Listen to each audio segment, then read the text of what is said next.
Welcome, everybody. My name is Stephen Dupont. I am the editor of Compass Magazine, and I'm a board member for the Association of Professional Futurists. Thank you so much for joining us this afternoon. We have a very interesting session here before us, and I think it goes directly to who we are, what makes a futurist. And I'm sure that many of you in this room have encountered the question from somebody. I know I did on the airplane coming out here. So what is it exactly you do as a futurist? What is a futurist? So the backbone of this session is this publication, which there's some copies over here. Please take them with you. They're also on the second floor in the book corner. And this is a very special edition of Compass Magazine. We partnered, the Association of Professional Futurists partnered with the Global Future Society and with the Dubai Futures Forum to create this special issue. We invited over 12 futurists across the world from representing every region to share their thoughts about what makes a futurist. And we have 3 of our colleagues here who contributed to this very special issue. And I'm going to introduce them now to you after I grab my note. And by the way, if you look back here, there's also a QR code here. You can download a digital version of this issue too. It's available at the apf.org website as well as the Global Futures website. So, our panelists. Mila Funrouge Anne is a more than a human designer, feminist, and pataphysician from Argentina, Buenos Aires. Her work relies on participatory methodologies and creative ethnography to understand, reimagine, and transform how we inhabit the worlds we are a part of. Welcome, Mila. Thanks. Elias Mouawad is a strategic innovation and foresight specialist focused on MENA, and he is the co-founder of the Arab Future Society. Welcome. Thank you. And Dr. Bree Trevina is an Australian-based foresight practitioner with a decidedly anti-disciplinary background, mixing complexity theory, arts, policy, and practice, service design, and infrastructure delivery. Bree works with the Foresight Group at the international engineering business consulting firm Arab. Thank you. Welcome, coming all the way from Australia. So here's how we're going to do this. I have 4 prepared questions for this conversation that we'll start.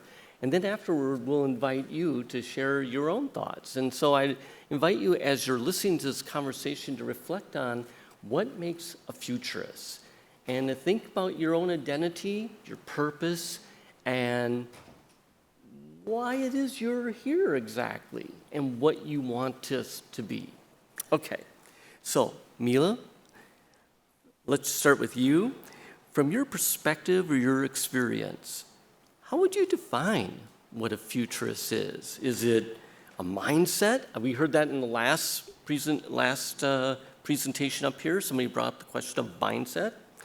Is it a discipline or a profession? Or is it a responsibility? Are we all potentially futurists? How would you answer that? I cannot define it, but I could try a possible meaning. I think no futurist is like another futurist. No futurist stays the same, and there's no such thing as a futurist. Okay. But futurists, kind of like an IOE instead of an I. I call them entangled movements, and I call them absurd beings. So let me explain a bit this IOE. When you introduced me, you said Mila and. That and is an artifact. It acknowledges the voices and ideas that inform my ideas, but it also acknowledges that we're part of interconnected systems of relations. So imagine that we are in a rhizome where we interact with other existences, human and more than human, like trees, rivers, and in each of those encounters, in each of those everyday encounters, we play our values or we live our values in a certain way. And that is when past, futures, and present meet. And that's when we transform ourselves and we transform the systems of relations we are part of.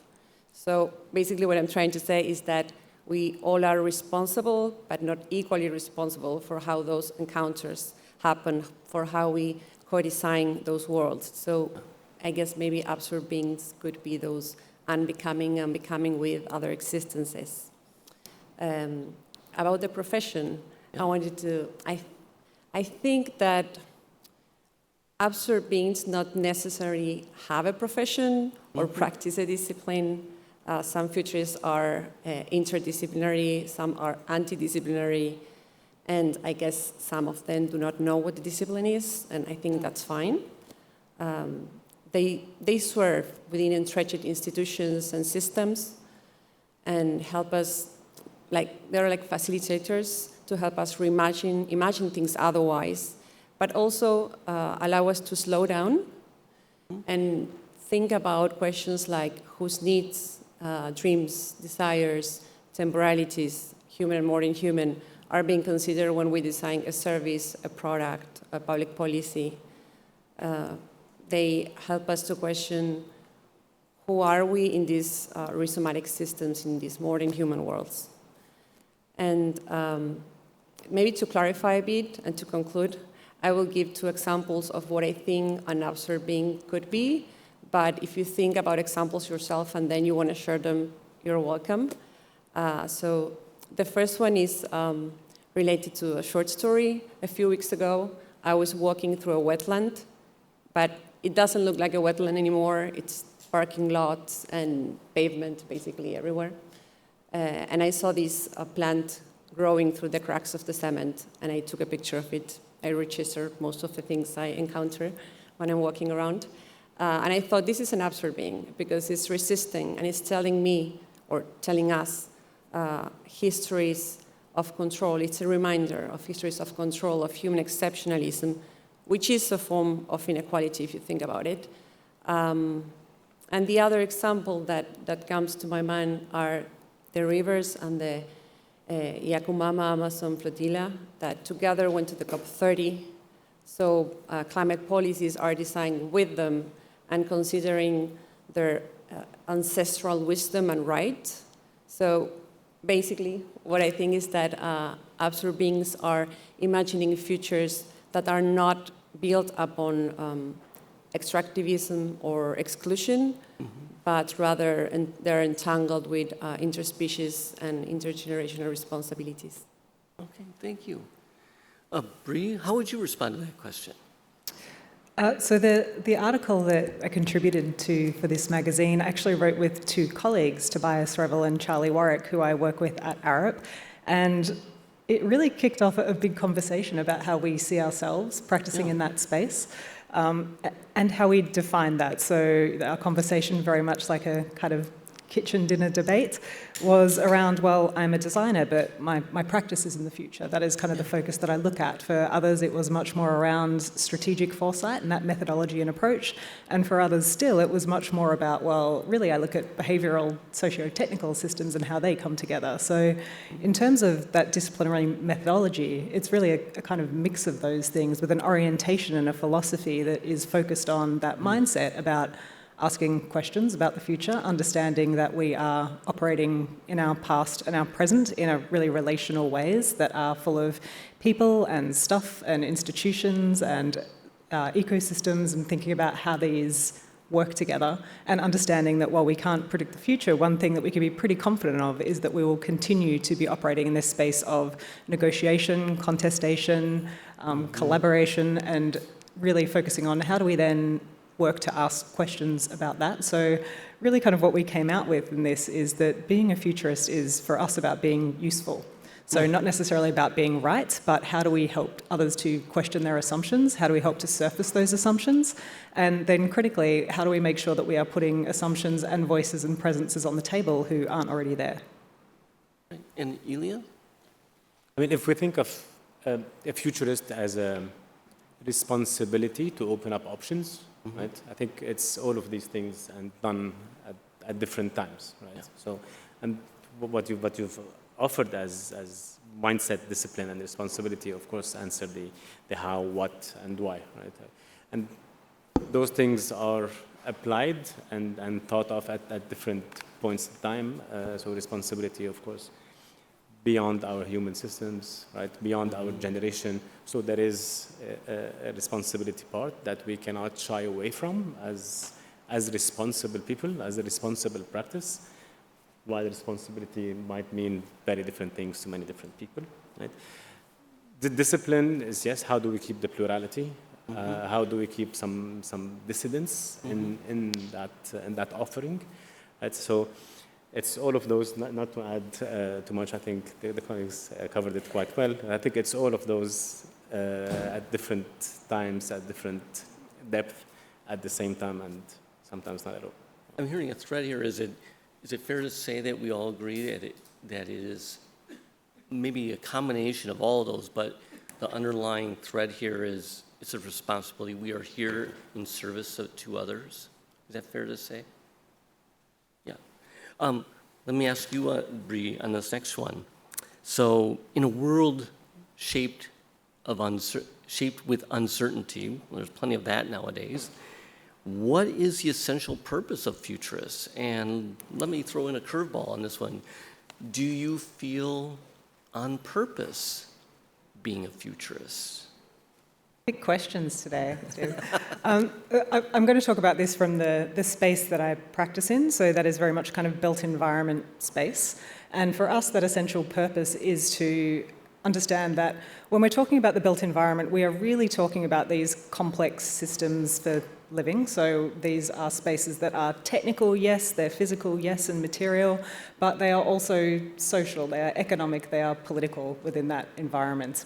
And in terms of how we then start to think about that from a futures and a foresight perspective, part of our responsibility, part of our mindset, and part of our practice in this space, and how we see ourselves, I suppose, as essential within that, is to work with others who are practicing in the built environment to help them ensure that they are aware and conscious of the fact that those things that they are developing and building are full of assumptions, they are full of values, they are full of framings about what the future looks like. If you are designing a master plan or a railway system, you are designing an idea of the future that is likely to be built, it is likely to be enduring, it may be there for 50, 100 more years. So really, in terms of that kind of essential purpose in that space, for us it is about ensuring that those people that we work with are really considering the fact that they themselves are operating in a futures practice, whether that is next week, next decade, or 100 years forward, and ensuring that they are considering that as both the kind of responsibility but also the opportunity that that is. In terms of your kind of question about purpose, what sort of world do we want to be living in? What sort of world do we want our future generations to be living in? And then critically, what does that mean to be living in that space with other species, with other worldviews, and with other knowledges? What about you, Mila? How would you answer that? I will add when she was talking, a quote came to my mind. Yeah. Octavia Butler, she says, you cannot something like this. You cannot the master tools cannot dismantle the mastered house. I think it's like that. And I think futurists make a practice out of it. I think what she was saying is that we create these spaces and sometimes like tools to help us navigate entrenched spaces. Like, for example, that tools could be participatory methods or I think speculative artifacts, storytelling. I created, for example, a deck of cards. So I know a lot of people in the Foresight and Futurism work with tarot cards, and I think that's really useful to help us to talk through our values, our biases, become aware of or reflect about how our background, history, and privileges affect how we relate with each other and how we think ourselves in the world. Elias? I think it's a tough question. I think, and that one that we need to keep in mind all the time. Trying to reflect on this, I think futurists are to hold multiplicities and contradictions within them first before offering them to others. And by that, I mean, be very clear about the things that you want to do, but not be wedded to them, right? Be very anchored and while keeping your practice loose. Be very focused while not losing sight of what's broader, what's more important, what's to become. And I think there's also an aspect of it that is also a bit more ethical, right? And I feel in the times we are in now, but this is an increased responsibility, not to show one side of ethics, not to be applying it from I know better, no, but again to hold that different multiplicity of ethics within the practice. And by that, I mean, there's few things that we can support people to step back from. Again, the generational lens, our cultural and social and economic lenses, our again human centricity versus broader centricity. I don't know what that is. So there's a aspect where we can help people to take a step back, right? But also approach things with more humility, with more discipline. So to go back again to discipline and work and function. So it's too many things at the same time, at different levels, and different temporalities, with different people. Let me ask it in another way. Do you all feel like you were meant to be a futurist? Do you feel like you're doing what you were meant to do? I'm a recovering political scientist, right? So I find refuge. I find refuge in Foresight and Futures because it is much more multidimensional and multitemporal, right? And and holds things loose while very structured and disciplined. So that was my out of political science. Okay, Bree, what do you think? It's a good question. And I'm not sure it's one that I've ever kind of contemplated before, and I think that is in part because the way that I think everybody on stage, but also probably most of you operate, is that I don't necessarily distinctly think of myself as a futurist. The way I think of myself is more around helping to understand and thinking through myself what are the kind of implications of the decisions that we are making today. So that absolutely lands in the future, it lands in place, it lands in a whole lot of these different environments, but while I kind of work in this practice and the framing of it is very much around these futures, for me it is around, well, what are we doing today? And how do we start to think about that in a way that takes some responsibility and some agency for our decisions, and where possible understands where we are seeing shifts towards things that we either might like to see in the world or we might like to see less in the world, and how we can put energy behind that now. What about you, Mila? Well, my background is a mixture of art, anthropology, international relations, and I guess I don't know if I define myself as a futurist, but more like an observing. So what I like is that I get to imagine and work with other beings and people imagining, and that way, for me, it's like an act of resistance of participation, and I don't get to feel trapped in somebody else's world-building exercise of what it could be. So, Yeah. Now, just to clarify, do all three of you you're here at this stage, do you come to this from another profession? Like Bree, possibly engineering, or do you come from other professions into futurist work? Yeah. But a future is entangled with all professions and with no professions at all. Okay. So That's fair. Yeah, 100%. I think, I mean, it's entangled and it's additional, right? And it's all part of it. Okay. So let me ask you this. The Dubai Future Forum gathers futurists from across countries, 103 countries to be exact, across disciplines. In your opinion, how does coming together as a community shape or define what it means to be a futurist today. So I'll start with Mila on that one first. What do you think? And Okay. maybe we have to define what community is, right? Yeah, that was one of the questions, like, what is the community? I mean, how do you think about a forum? Is the forum like a 4-day meeting?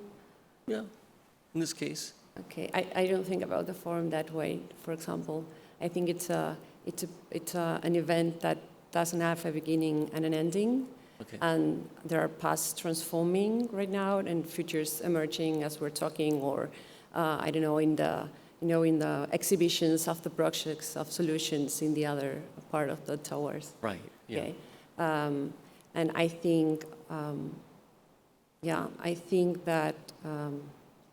What matters is not only that we're getting together, but is how we get to these encounters.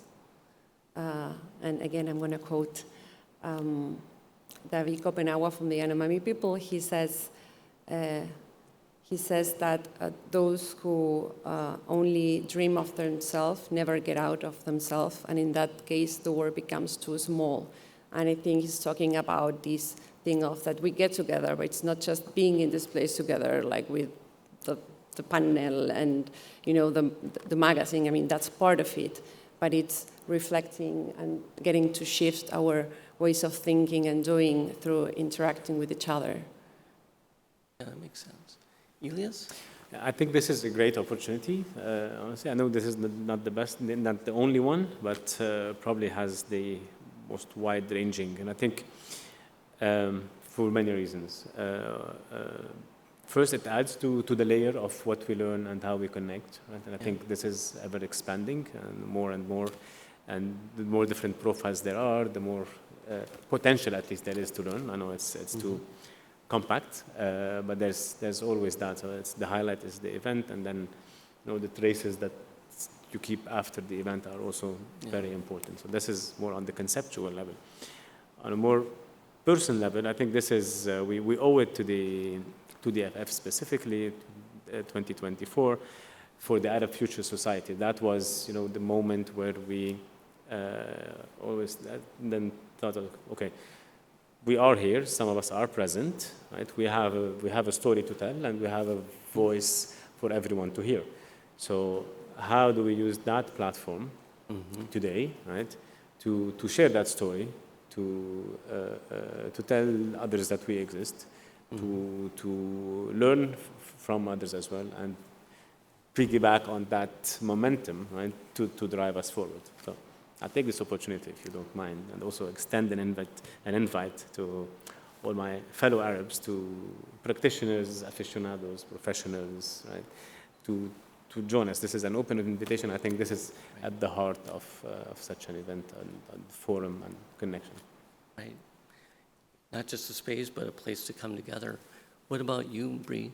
To take this from, I guess, a slightly different perspective, well, I'd agree with what you folks have said. For me, this is also an incredibly important event and gathering because of place. A lot of the conversations that we have, a lot of the dominant discussions and languages and approaches often come from quite a Eurocentric perspective. So having this particular gathering here, as someone who is working and practicing in the Asia Pacific, is also an incredibly kind of rich and useful and rewarding experience of hearing people's different perspective on futures and how we think about time and how we think about cycles of relationships from many different perspectives. And I think there are probably few events that actually are able to bring, as you said, so many people from different perspectives and backgrounds who are practicing in this space with such a kind of diversity of approaches, but also of philosophies of how we understand working in futures and foresight. So I think there is something kind of extraordinarily powerful about that convening and having it located here in these particular parts of the world that we don't necessarily hear commentary from as much on a global stage when we're talking about futures and that kind of dominant rhetoric. Right. That kind of leads to my next question here about, do you feel that you belong to a global community? And the key word here is belonging. Do you feel it's not just about fitting in, but do you feel that there's a sense of belonging here in this room, here with others hear in all the folks that you deal with when you go back home, that this community that maybe we don't necessarily call ourselves futurists sometimes, but we are all constantly thinking about the future and how to make the world better. What about you, Mila? What do you think about that? Now I'm going to say that's a tough question. But my feel of belonging is full of deviations, antinomies, and alignments, I guess. If I could listen to this belonging, it would be like a polyphony. So, I don't know, conversations, the sea, the wind, bulldozers. If I could taste it, it would be like mango, so sometimes it's sweet, or like mate amargo, which is an Argentinian drink, which can be bitter. And why I say this, because as an abstract being, I get to imagine, and imagining is an exercise of power. And in the act of imagining otherwise, I feel that I and we contest dominant logics of power. We open the space for uncomfortable conversations, to possibilities. And in my case, personally, this means that sometimes this is a feeling of joy, collaboration, but sometimes it's also grief and healing. And actually, the piece that I wrote for the magazine was part of my healing process. I got to hear a lot of things. One of the things that I was told was that you shouldn't use those words if you want to survive in this organization.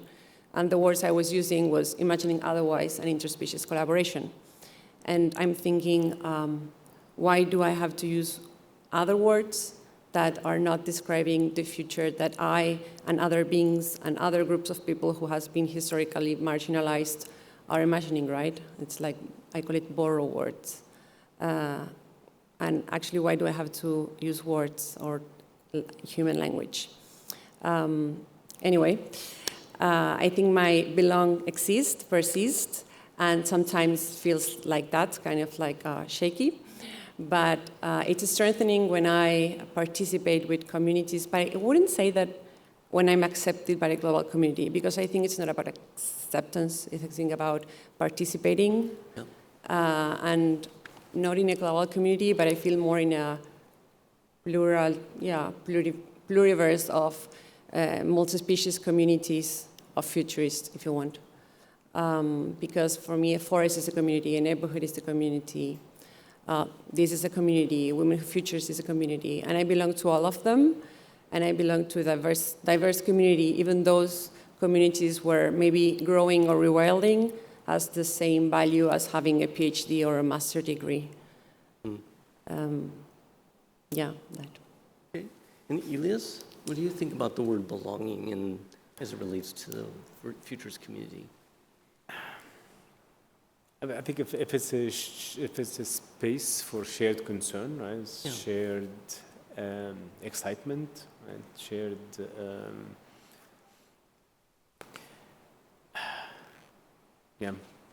concern and excitement mostly. I think yes, right? At some points more than others, of course. You know, it's not a consistent feeling that one has. And I think I do feel that. And I think it's also layered, right? That shows up in different ways with different people and in different conversations very differently, right? But as a human connection specifically, I do feel that, again, regardless of the amount of people, you know, and the level of conversation. But yeah, if it's a comfortable space, you know, one of safe space and a comfortable space, I think, yes, I can say I do feel that. Yeah. Okay. Yeah. What about you, Bree? I'm also going to pick up on something you asked before, which is how do we define community in that space? And there is kind of something really powerful about communities don't just come together because of geographic proximity. You know, communities come together because we have shared projects and interests and concerns. And I think something that is kind of quite remarkable about this community is that there is this kind of shared approach that we are not only invested in what happens in the future, but there is a belief that we can collectively make change within that space. And I think that in and of itself is an inclusive project, but there is always a challenge, I think, for us in this community, engaging with others, to acknowledge that many people who are practicing are not necessarily professionally practicing in this space as well, that there are incredible communities and community organisers and activities that are actively going out, making, shaping and framing those futures. So I think a lot of our work is, yes, I feel like I guess I belong in a professional practice. Part of my own personal project and focus, and something I hope that we can all share, is making sure that we are then going out and engaging with others who are active in that space, whether they use that formal title or not. One thing I wanted to ask all of you, we probably have some young people here in the audience, those who are thinking about entering this space of futurist thinking. Knowing what you know now, what advice would you give them? Or if you want to go take it from another perspective, what would you tell your 18-year-old self about being here on this stage and this work that you were doing? Elias? My first thought is you're late to get into the game. So do it sooner. Do it sooner. Go in, go right ahead, jump in, Yeah. Explore further. Yeah. Do you wish you had discovered this sooner in your career? I think so. I think so. It would. I think it would have. I mean, I realize that I'm not here without my previous experiences, and that is, of course, a build-up. But I think, at the same time, have I been in something like this before? Probably. I would have had a very different community around me, right? A very different approach to my challenges, be it personal, social, right? and the vision of generally life, right? Okay. And Mila, what about you? You're never too late. I think maybe it's a process, not way of being is the only way possible. So you arrive when you arrive. What would I say? Who would you tell your 18-year-old self? Would you say do this work or not do this work, or do something completely different? Yes. Yeah? Yes. Just stay bold. Doesn't matter that sometimes you're pushed away. Depends that, sometimes like where the place where you're coming from, or your race or your gender or whatever, you get excluded because of that, and you feel it. And I would tell myself, just go, you'll get somewhere, and you get to work with communities, with beings, with roots, with biomaterials, collaborate with other beings, and I think that's amazing. It's what reconnects me with my sense of wonder constantly. So I would definitely say yes, go. Okay. And Bree, what about you? My 18-year-old self was studying in this space, and then my 19-year-old self thought that's not going to be a very useful thing for you to do. So I ended up going into the arts sector, which I'm not sure why I thought that was necessarily going to be more useful in terms of employment prospects. But then I kind of came back to this practice because I realized that what it really is helping myself and other people to have really honest and strategic conversations about change. So that was already something that was happening in kind of policy work, in urban design work, and in arts practice. The kind of common thread behind all of this is, how do we understand, how do we conceptualize, how do we build agency in the face of, or else help to understand and adapt to change within those spaces. So I probably would have told my 18-year-old self to stick with it, you'll be okay within that space. But also I think there is kind of incredible value in understanding that often many of us are kind of practicing in this space, again, whether we have that kind of formal framing to it or not. And at the moment, as things feel like they are incredibly accelerating and the kind of complexity starts to feel kind of thicker and denser and trying to navigate through this, finding methodologies, approaches, ways to have that conversation that helps different people engage with concepts of change on their own terms and collectively is more important than ever. So We're obviously here at a conference talking about futures and our futures.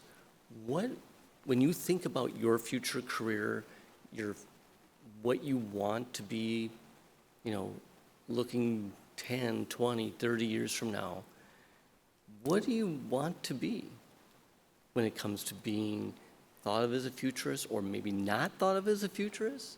Elias?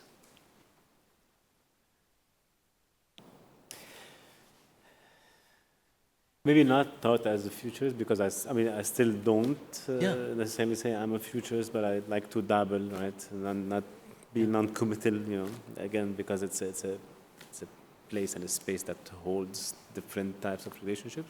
Yeah.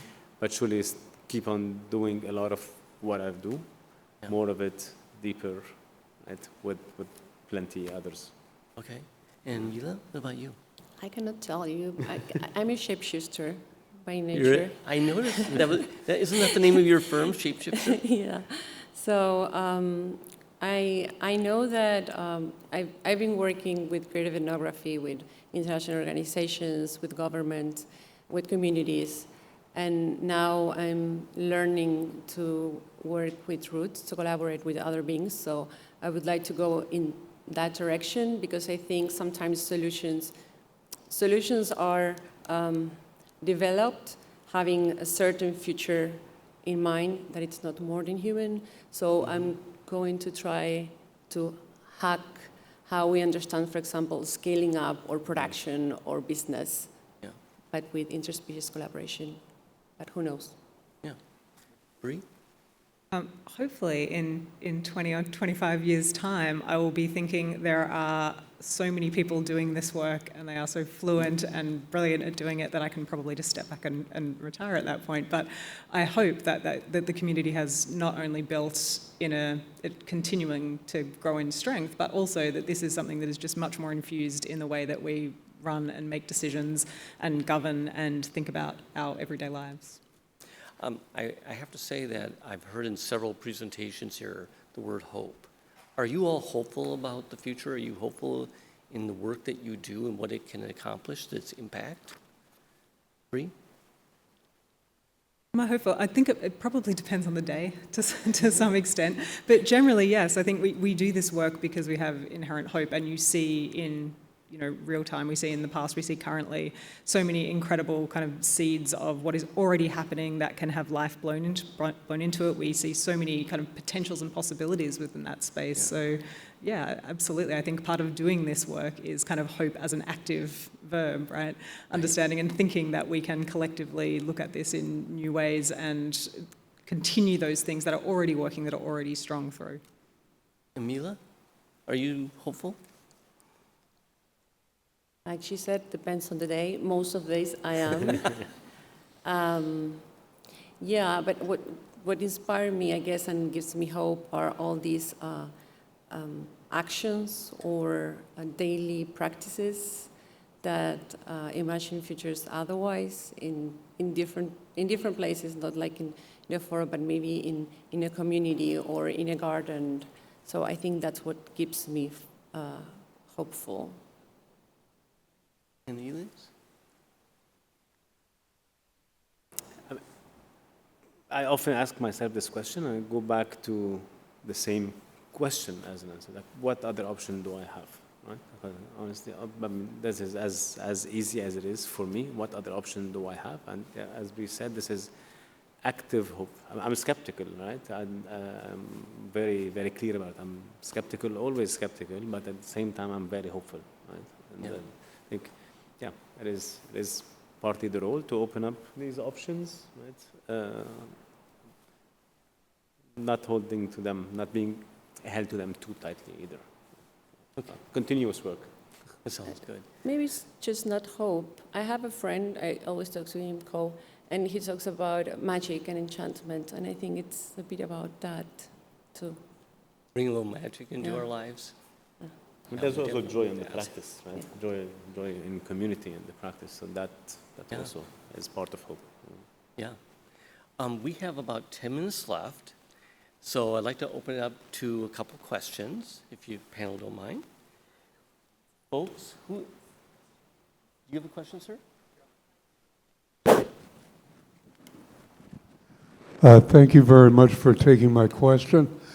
I'm thinking about technology or technological advances through the years. You start with the agrarian revolution and the development of irrigation, and then the development of the printing press, which democratized information, and then the Industrial Revolution and the Information Revolution. All of them seem to, at least to me, to have a commonality. They're all in service to humankind, but they're not an active participant. They're just a tool that was developed. Now we're dealing with artificial intelligence, and there's been serious debate back and forth as to whether this is simply another advance in technology in service to humankind, or whether this technology is sophisticated enough, or in the future will be sophisticated enough to have a seat at the table. Are we at a unique time in history for futurism, I guess would be my question. Well, panelists, I want you to know I kept my promise. I did not ask a question about AI, but one of our audience members has. So who would like to take this question on? Elias? I mean, okay. You look like you were contemplating the move. Yeah, I mean, okay. I mean, okay. Wait, and I have to really frame this well, not to appear as anti-technology, which I'm not. I think my challenge with where we are right now, humans versus AI, and especially in the conversation, right? And I'll say I'm no AI expert. I mean, I have my knowledge about it, but what bugs me is that every single time we're having this conversation, the level of critique, right, the level of questioning disappears. And for me, this is, I mean, yeah. So I've been sensing this in conversations today, in conversations yesterday, in conversations for the last few years. Whenever the topic of AI is brought about, automatically, I don't know why, right? But I think this, for me now, is a challenge, and being able to open up these conversations that defy that are the greatest probably contribution I think I can do now, how do we rethink that? Because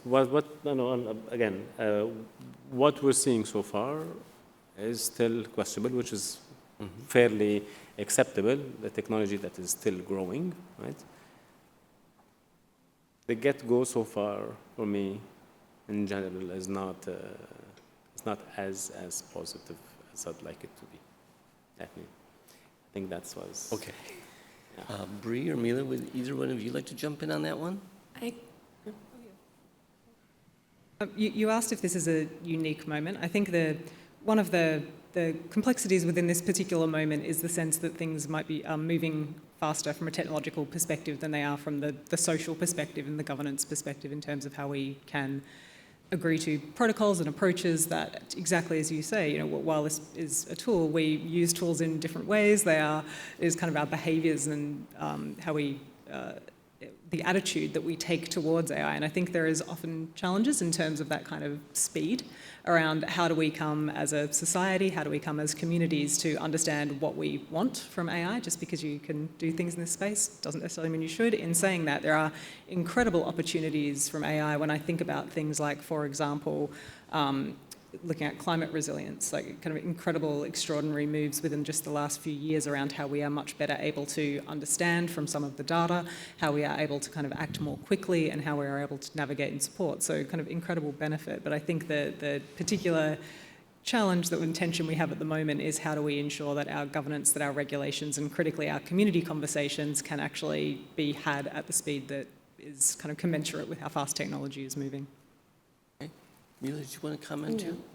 I think you cannot negate AI because it exists. My question is, who is serving AI? Is AI serving every living being. And I think it's related to what you were saying. It depends on how you collaborate with AI. I mean, there are some projects where, I think the name of the project is SETI.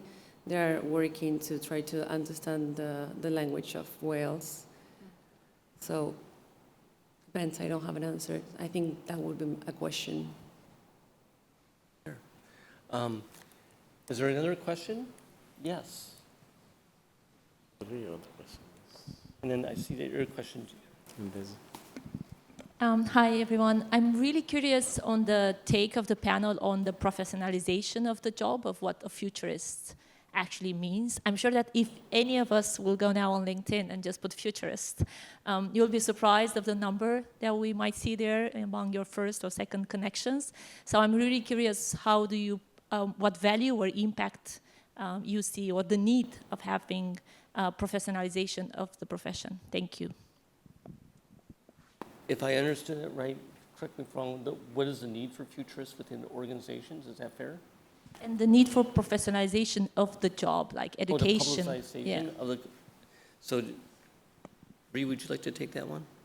Yeah, I think there's two components in this. One is the value in having rigor around how we think about different futures and the methodologies by which we use for that, the languages that we use, having particularly thinking about how do we professionalize in such a way that is ensuring that we are kind of transparent about what we are doing and assumptions, and professionalization has incredible value for that. I think some of the challenges in terms of professionalization is the potential risk that unless we are very careful about this, it will then start to codify ways that we practice the future, and critically who practices thinking about the future in that space.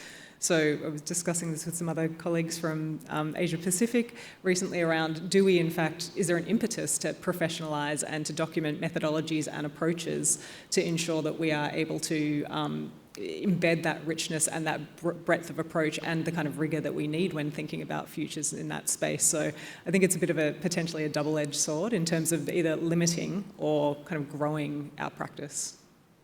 Okay. This gentleman had one more. This will be our last question, and Mila, if you'll see what this question is. Thanks very much for taking my question. So I'm relatively new to the future space, and what I wanted to understand is maybe where the industry as a whole might be heading.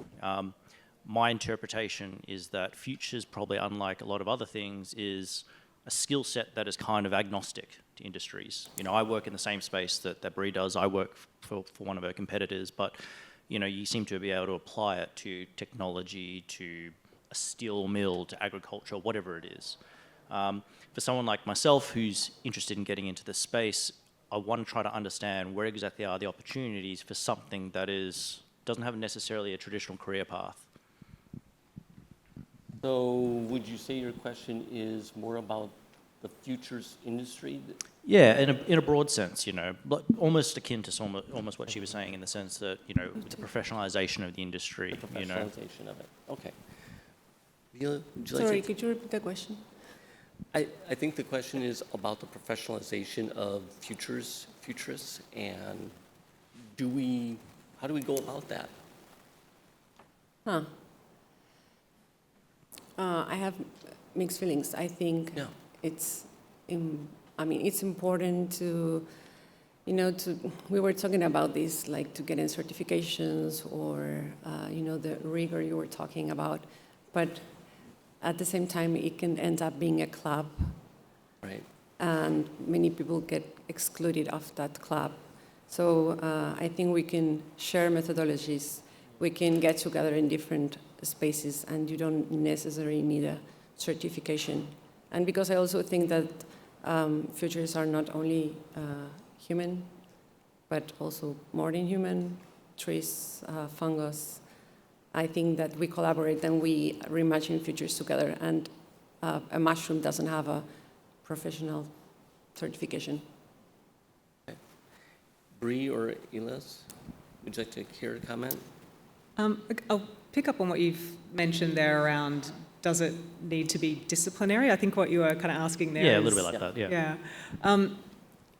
I guess there's two ways to take this, right? There's a set of approaches and methodologies and thought processes that can be applied to any field, but to do that responsibly and in a way that is kind of, again, sufficiently thoughtful and rigorous, there is great value in understanding those domains and those fields. And often people who, I think, practice incredibly powerfully, although not exclusively in this space, is people who actually come from a particular industry and then take a futures lens to it rather than the other way around. I think there is a potential risk around making sure that we are practicing kind of rigorously and with a really deep contextual understanding of place and profession and communities that are impacted, unless we have some degree of kind of grounding in the areas that we practice.